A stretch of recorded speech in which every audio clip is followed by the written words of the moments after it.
ठंड में हम लोग च्यवनप्राश खाते हैं।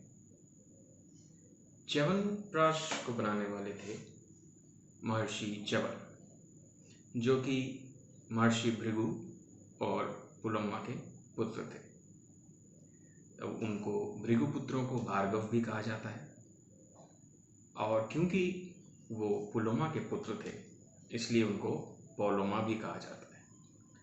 तो महाभारत का चौथा पर्व पुलोमा के पुत्र और उनके पुत्रों के बारे में है, जो भार्गव लिनेज, भार्गव परंपरा के बारे में है, इसलिए इसको पौलोमा पर्व भी कहा गया है।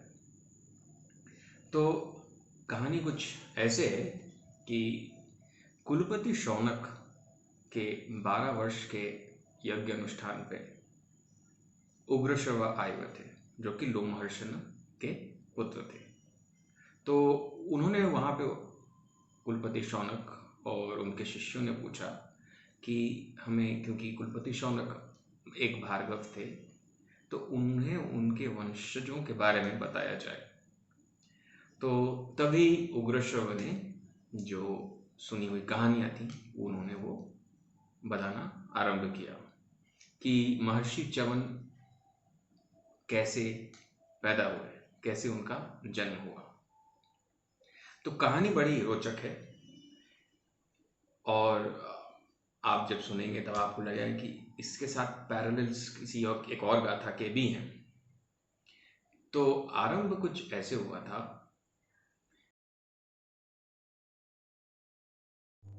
एक बार की बात है, महर्षि भृगु की पत्नी पुलोमा उस समय गर्भवती थी।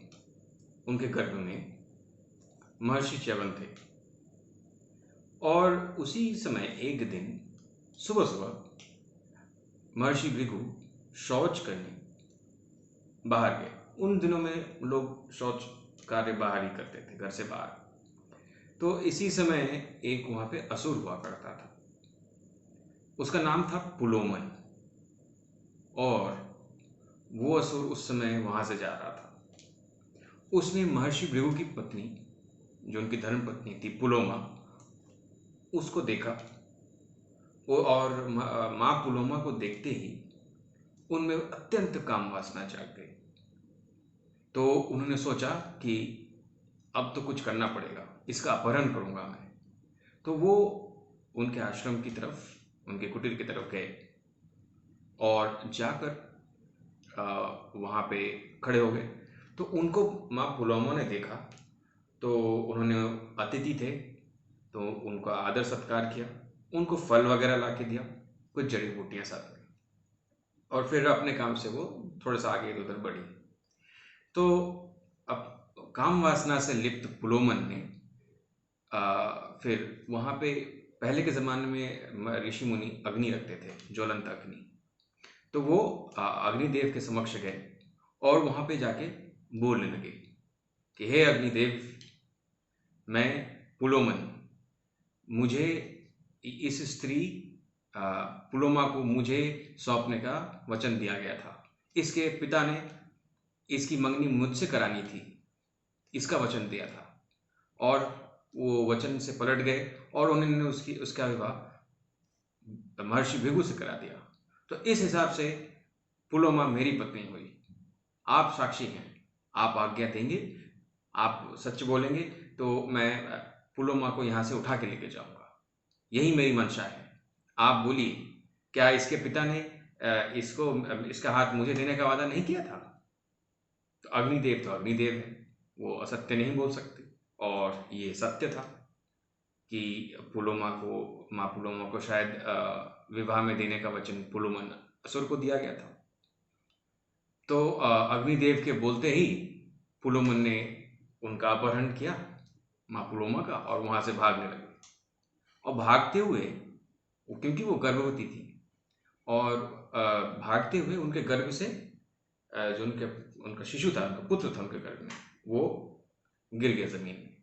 अब क्योंकि उसके पिता, उस शिशु के पिता महर्षि भृगु थे, वो बहुत प्रतापी ऋषि थे, तो उनका पुत्र भी वैसा ही होगा। तो उनके गिरते ही उनमें इतना तेज था कि पुलोमन रुक गया और उनको देखते ही गिर गया और जल के भस्म हो गया, मर गया वो। तो माता पुलोमा ने अपने नवजात शिशु को अपने गोद में उठाया और वहाँ से थोड़ी सी